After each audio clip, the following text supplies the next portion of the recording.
Hello friends, मेरे YouTube channel study hair easily में आपका बहुत बहुत स्वागत है। सबसे पहले मेरी आपसे रिक्वेस्ट है कि आप मेरे YouTube channel study hair easily को सब्सक्राइब कर दें और आगे जो बेल का आइकन बना हुआ है उसको प्रेस कर दें, जिससे कि मेरे आने वाले किसी भी वीडियो का नोटिफिकेशन आपको मिल सके और आप मेरे वीडियो का लाभ ले सकें। दोस्तों, अगर मेरा ये वीडियो आपको अगर पसंद आए तो आप मेरे इस वीडियो को लाइक ज़रूर कर दें और उसको शेयर भी ज़रूर कर दें। दोस्तों, आज की इस वीडियो में मैं आपको आधुनिक भारत के इतिहास का चैप्टर नंबर 5 कराने जा रहा हूँ। तो दोस्तों, शुरू करते हैं आज की इस वीडियो का चैप्टर नंबर 5। दोस्तों, आज की इस वीडियो में मैं आपको बंगाल में अंग्रेजी प्रभुसत्ता के बारे में बताने जा रहा हूँ। 1717 ईस्वी में मुर्शिद कुली खां बंगाल का सूबेदार या नवाब बना। इस समय यह व्यवहारिक रूप से स्वतंत्र कार्य करने लगा। इसने ढाका के स्थान पर मुर्शिदाबाद को अपनी राजधानी बनाया।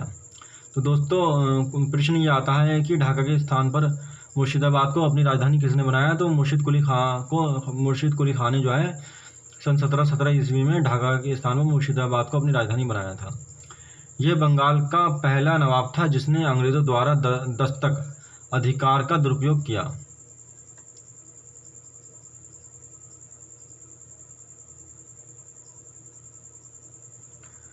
सत्रह सौ 27 ईस्वी में मुर्शिद कुली खां की मृत्यु के बाद शुजा-उद-दौला बंगाल का नवाब बना। यह अत्यंत न्यायप्रिय नवाब था जो 1732 ईस्वी में अली वर्दी खां को बंगाल का सूबेदार नियुक्त किया। 1739 ईस्वी में शुजा-उद-दौला की मृत्यु के बाद इसका पुत्र सरफराज खां नवाब बना। इसके समय 1740 ईस्वी में अली वर्दी खां ने विद्रोह कर दिया और इसी विद्रोह में सरफराज खां मारा गया और अली वर्दी खां बंगाल का नवाब बना। अली वर्दी खां सन 1740 से 1756 ईस्वी। अली वर्दी खां के अंग्रेज़ों के साथ अच्छे संबंध थे, लेकिन इसने अंग्रेज़ों को दूरीकरण करने का अधिकार नहीं दिया। दोस्तों, ये प्रश्न आता है कि किस नवाब ने, बंगाल के नवाब ने जो है अंग्रेज़ों को जो है दूरीकरण का अधिकार नहीं दिया? तो वह है अली वर्दी खां। इसने यूरोपियों की उपमा मधुमक्खियों से की है। इसके अनुसार यदि इन्हें न छेड़ा जाए तो यह शहद देंगे, यदि इन्हें छेड़ा जाएगा तो ये काट काट कर मार डालेंगे। तो दोस्तों, ये जो है कोटेशन दे दिया जाता है और उसके जो है ऑप्शन दे दिए जाते हैं, तो उसको आपको सही ऑप्शन चुनना होता है। तो आप यदि इस तरह का कोई प्रश्न आए जिसमें ये कोटेशन दिया हो और पूछा जाए किसने कहा है, तो उसका जो उत्तर होगा वो अली वर्दी खां होगा। अली वर्दी खां के कोई पुत्र न होने के कारण इसने अपनी सबसे छोटी पुत्री के पुत्र सिराजुद्दौला को अपना उत्तराधिकारी नियुक्त किया। दोस्तों, सिराजुद्दौला के अंग्रेज़ों के साथ संबंध बिगड़ गए, क्योंकि अंग्रेज़ों ने नवाब के शत्रुओं को शर्त दे रखी थी और नवाब के मना करने के बावजूद भी बस्तियों का दूरीकरण कर रहे थे। इसी कारण सिराजुद्दौला रुष्ट हो गया और 15 जून 1756 ईस्वी को नवाब ने कलकत्ता स्थित फोर्ट विलियम पर आक्रमण कर दिया। 5 दिनों के युद्ध के बाद 20 जून 1756 ईस्वी को फोर्ट विलियम पर अधिकार कर लिया और अंग्रेज़ों ने भागकर फुल्टा नामक टापू पर शरण ली।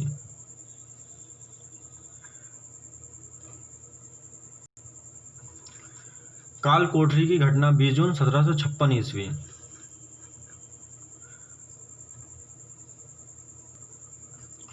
काल कोठरी की घटना का उल्लेख एक अंग्रेज अधिकारी हॉलवेल ने किया है। दोस्तों, ये प्रश्न अक्सर पूछा जाता है कि काल कोठरी की घटना का उल्लेख किस अंग्रेज अधिकारी ने किया? तो उसका जो नाम अंग्रेज अधिकारी का वो नाम है हॉलवेल। हॉलवेल के अनुसार 20 जून की रात्रि को नवाब ने 146 अंग्रेज बंदियों को एक कोठरी में बंद कर दिया।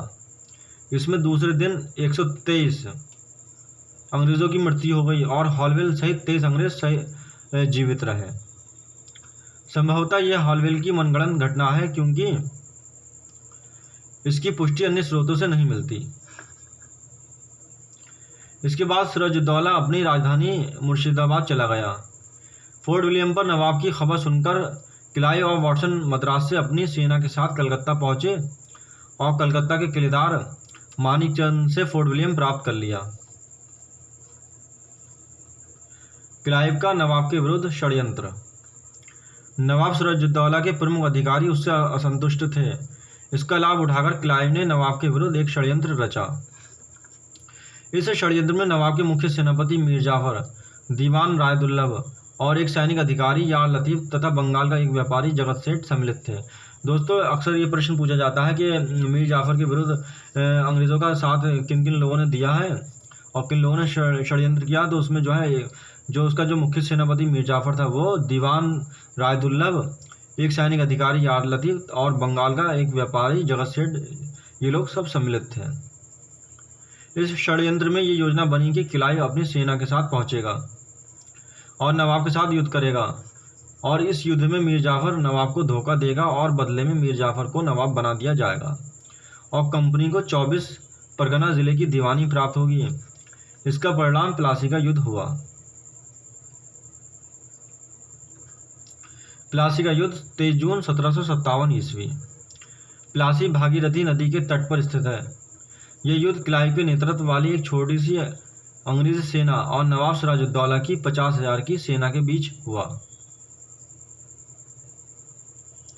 युद्ध प्रारंभ होते ही मीर जाफर अपनी सेना को लेकर अलग हो गया। अंततः इस युद्ध में नवाब सिराजुद्दौला पराजित होकर मुर्शिदाबाद भाग गया, लेकिन नवाब को मुर्शिदाबाद में पकड़कर वध कर दिया गया। इसके बाद मीर जाफर बंगाल का नवाब बना और क्लाइव को व्यक्तिगत रूप से बहुत धन मिला। इस तरह प्लासी के युद्ध ने भारत में अंग्रेजी प्रभुसत्ता की नींव डाल दी। मीर जाफर सन 1757 से 60 ईस्वी। मीर जाफर नवाब बनने के बाद अंग्रेजों की कठपुतली के रूप में कार्य किया, इसीलिए इसे कर्नल क्लाइव का गीदड़ कहा जाता है। तो दोस्तों, ये प्रश्न अक्सर पूछा जाता है कि कर्नल क्लाइव का गीदड़ किसे कहा जाता है, तो वो है मीर जाफर। मीर जाफर को जो है कर्नल क्लाइव का गीदड़ कहा जाता है। 1760 ईस्वी में क्लाइव इंग्लैंड वापस चला गया। इसके स्थान पर बेंसीटाड बंगाल का गवर्नर बनकर भारत आया। बेंसीटाड ने नवाब बदलने का निश्चय किया। इसके लिए इसने मीर जाफर के दामाद मीर कासिम से समझौता किया। समझौते के अनुसार मीर कासिम को नवाब बनाया जाएगा। बदले में मीर कासिम कंपनी को वर्धमान, मिदनापुर और चटगांव जिलों की दीवानी और अंग्रेजी अधिकारियों को नकद धन के रूप में उपहार दिया जाएगा। सिलहट के चूना व्यापार में कंपनी की आधी की भागीदारी होगी। इसके बाद बेंसीटाड ने मीर जाफर के सामने ये प्रस्ताव रखा कि वो मीर कासिम नायब सूबेदार नियुक्त कर दे और प्रशासन के सारे अधिकार सौंप दें। इससे असंतुष्ट होकर मीर जाफर ने नवाब पद से इस्तीफा दे दिया और मीर कासिम को नवाब बना दिया गया। मीर कासिम सन 1760 से 1763 ईस्वी। मीर कासिम ने मुर्शिदाबाद के स्थान पर मुंगेर को अपनी राजधानी बनाया। इसने मुंगेर में तोपखाना और बंदूक निर्माण का कारखाना स्थापित किया। इसने अपनी सेना को यूरोपीय ढंग से प्रशिक्षित करने के लिए एक जर्मन अधिकारी वॉल्टर रीनहार्ड समरू को नियुक्त किया। दोस्तों, अक्सर ये प्रश्न पूछा जाता है कि किस बंगाल के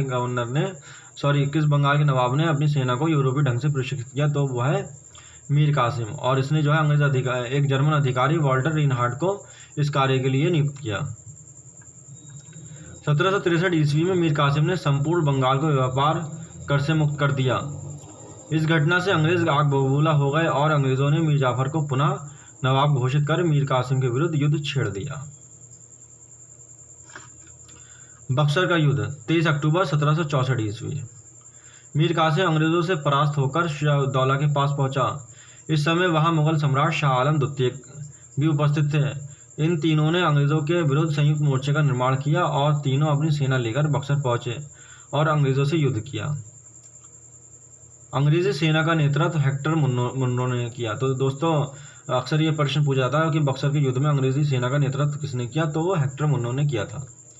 इस युद्ध में संयुक्त मोर्चे की शक्तियां पराजित हुईं और मीर कासिम युद्ध भूमि से भाग गया, जबकि सिराजुद्दौला और शाह आलम द्वितीय ने आत्मसमर्पण कर दिया। 1765 ईस्वी में क्लाइव पुनः भारत आया और इसने बंगाल के नवाब, मुगल सम्राट और अवध के नवाब से अलग अलग संधियां की। सर्वप्रथम क्लाइव ने बंगाल के नवाब नजमुद्दौला से संधि की। संधि के अनुसार प्रशासन के सारे अधिकार कंपनी के हाथों में होंगे। नवाब को प्रतिवर्ष 53 लाख रुपए सालाना कंपनी देगी। इस प्रकार बंगाल में द्वैध शासन लागू हो गया। इलाहाबाद की प्रथम संधि 12 अगस्त 1765 ईस्वी। इलाहाबाद की प्रथम संधि मुगल सम्राट शाह आलम द्वितीय से हुई। इस संधि की मुख्य शर्तें इस प्रकार हैं। कंपनी अवध के नवाब से इलाहाबाद और एवं कड़ा 2 जिले लेकर मुगल सम्राट को देंगे।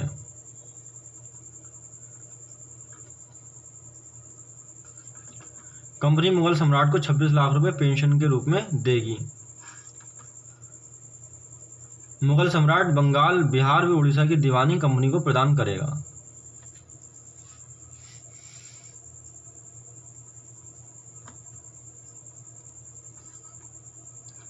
इलाहाबाद की दूसरी संधि 16 अगस्त 1765 ईस्वी। ये संधि अवध के नवाब शुजाउद्दौला से हुई। इस संधि की मुख्य शर्तें इस प्रकार थीं। कंपनी ने अवध के नवाब से इलाहाबाद एवं कड़ा का जिला प्राप्त करके मुगल सम्राट को दे दिया। अवध के नवाब पर हर्जाने के रूप में 50 लाख रुपए एवं चुनार का किला कंपनी प्राप्त करेगी। कंपनी को अवध में कर मुक्त व्यापार करने का अधिकार प्राप्त होगा। अवध की सुरक्षा के लिए अवध में एक अंग्रेजी सेना रखी जाएगी, जिसका खर्च अवध का नवाब देगा। 1765 ईस्वी से 1772 ईस्वी तक बंगाल में द्वैध शासन चलता रहा। 1772 ईस्वी में वॉरेन हेस्टिंग्स बंगाल का गवर्नर जनरल बनकर भारत आया। इसने द्वैध शासन को समाप्त कर बंगाल में कंपनी का शासन स्थापित कर दिया। दोस्तों, आज के इस वीडियो में बस इतना ही। आप लोग कमेंट बॉक्स में ज़रूर बताइएगा कि आपको मेरा ये वीडियो कैसा लगा, और अगर आपको मेरा ये वीडियो पसंद आए तो आप मेरे इस वीडियो को लाइक ज़रूर कर दें और इस वीडियो को शेयर भी ज़रूर कर दें। दोस्तों, आज के इस वीडियो में इतना ही। धन्यवाद।